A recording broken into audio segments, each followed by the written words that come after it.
How to find saved reels on Facebook. Quick and easy tutorial. Hi guys, welcome back. Today I'm giving you a tutorial on how to find saved reels on Facebook. So let's get started. First, what you guys need to do is you will open up facebook.com on your mobile phone, or you can also open it up on your laptop or PC. This is where you will get. So you can just open up the reels section. You can see on your profile, you can click on reels and then just select the reel you want to watch, and after that we can swipe with this option. So you can see we sometimes like or save different reels. I can just click on these three dots and click on save reel. This one is already saved, so let's save another one. Click on three dots and then click on save reel. So now you can see the reel has been saved. Where to find the saved reels? For that, you will have to go back and you can see we have this panel right here. Click on see more, scroll down, and you will find the saved option right here at the bottom. Like, you have to scroll all the way down. In saved, you will be able to find all of your saved reels, your different photos and videos as well. So you can see these are the reels that I just liked and I saved. So you will be able to find them right here.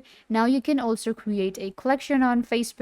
You can click on the setting option and you can also add reminders or saved items in your news feed. And you can also click on all, or what you can do is simply select events, videos, or links to customize your search. I hope that I was a big help to you guys. Don't forget to give this video a big thumbs up, leave a comment down below, turn on bell notification, and subscribe to Software Made Easy.